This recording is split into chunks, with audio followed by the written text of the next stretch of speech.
has scoliosis. She has scoliosis since she was a child. I believe when she was around 16 or so, she had spinal fusion done, and at that point, it was significantly worse as a procedure than it is now, but it was still sort of the same idea.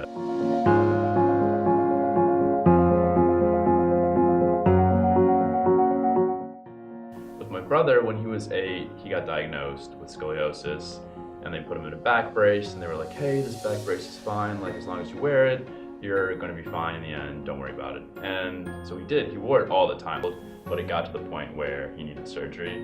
And so he was a star athlete in high school. He had sort of a great athletic career ahead of him on top of his academic career, but the surgery really threw him out of athletics for like a period of around 12 months where he had to recover from that. On top of that, it was a huge incision in his back. There was a lot of hardware put into him, and he really struggled with like a lot of mental sort of like recovering on top of the physical recovering as he was going through that process. Also just so upsetting because you have this kid in the prime of his life essentially, and he's been sort of taken out of the game. And that was like a huge pivotal point in my mindset, was seeing like so much change in the quality of your life and nobody's doing anything about it. I sort of got together with a bunch of my biomedical engineering friends, and we were like, hey, our degree is BME, we should be able to figure out a better solution to that.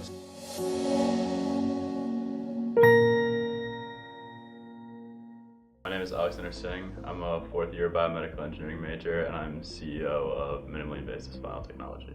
My name is Rohit Rasagi. I'm a 4th year biomedical engineer, and I'm the COO of MIST. My name is George Vitolkis. I'm the CTO of Minimally Invasive Spinal Technology, and I'm a 3rd year biomedical engineering student at UVA. So my name is Eric Talagani. I'm a 4th year biomedical engineering student, and with MIST, I'm the senior research manager. Scoliosis is a sideways curvature of the spine. A lot of times your spine will look like an S or a C. So AIS is adolescent idiopathic scoliosis. So adolescent, it affects people within the ages of 11 to 17. And idiopathic means that the cause of the disease is unknown. So it's kind of spontaneous and random. So at MIST, we're developing two things. We're developing hardware to treat adolescent idiopathic scoliosis, which is an early curvature of the spine inside kids. We're developing an implant which applies asymmetric forces in the spine to counteract scoliosis, leading a more minimally invasive approach that leads to less pain and faster recovery and less fusion. Our software is a predictive model that actually predicts scoliosis over time, so surgeons can accurately see which patients need surgery and not. Spinal fusion surgery right now, what they do is they wait until your spine is fully grown, your bones are done developing, and they cut you open and they put in essentially like a brace for your spine to hold it in place while they wait for your entire spine to fuse into one solid bone. What that's doing is treating the symptoms of scoliosis, so trying to get rid of the curvature. But what we're trying to do is treat the actual cause of scoliosis. So we've developed the Thera implant, which is short for the thoracolumbar interbody realignment system, which structurally mimics an intervertebral disc. It has a polymer core and shell, and then 2 titanium end plates which would attach it to the vertebrae, and it would exert forces that would counteract the asymmetric loading of the scoliotic spine. What we're hoping to do is implant this device into an adolescent who will develop or is already developing scoliosis. Implant it early and watch the correction happen over the growth of the individual. So essentially think about it like a sort of spring. So if you have something that's really wedged together and you put a spring in it, it'll push it apart. And if you have something that's sort of spaced apart and you stretch out a spring and attach it to both ends, it'll pull it down together. That's like a really simple way of thinking about it. And then because of research that's been done in the field, we know that those forces from one vertebra can extend to the next one. And so that's how we can treat scoliosis with 1 or 2 or maybe 3 of these implants rather than putting in multiple implants down the spine or fusing the entire spine together. No one in the field has really developed a software that's widely used to predict whether a child is going to have bad scoliosis.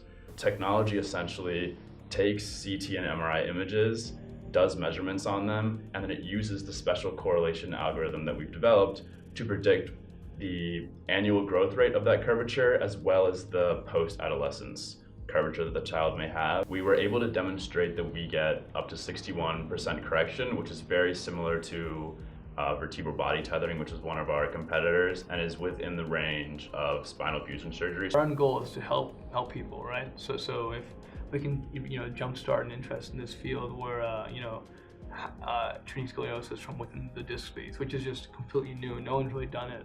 That'd be really, really great.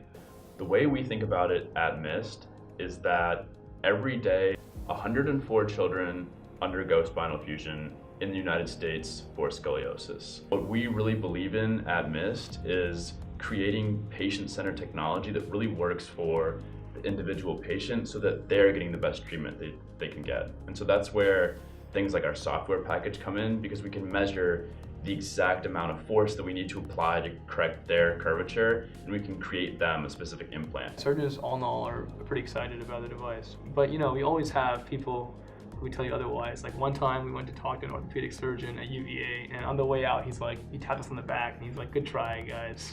Next time." And then we have people who really believe in us. So right now we're patent pending.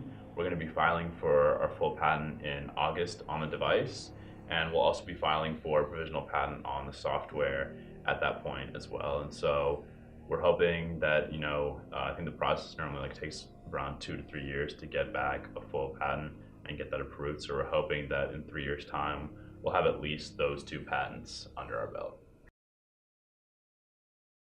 I think that the ability to take a small idea and turn it into a product is so rewarding in the end if it works out, that really drives me personally. And I think it's the same for our team, that we're very driven by this passion to sort of help children and defeat, so to speak, scoliosis and the negative outcomes that are associated with spinal fusion surgery, that we're very dedicated to sort of pushing through all those pitfalls. I think being a friend and running a business with someone go hand in hand, because at the end of the day, you interact with your friends in a really large amount. I mean, you interact with your friends a lot throughout the day. You're constantly working with them or constantly hanging out. And the same thing with the co-founder.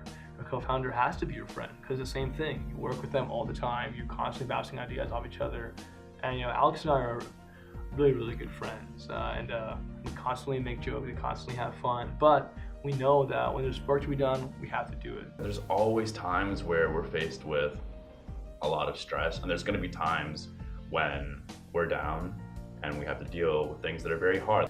It's not necessarily just a positive mentality, it's sort of a growth mentality. It's how can I grow as an individual, learn from these mistakes, learn from these failures, learn from people around me, the world around me, and make sure that I'm keeping the best mindset going forward into different problems and different situations that we might find ourselves in. This is the first thing I've actually done where I feel like I'm contributing to the field, and it's kind of cool thinking that I'm working on something that can help thousands of people who are seeking treatment for this disease every year.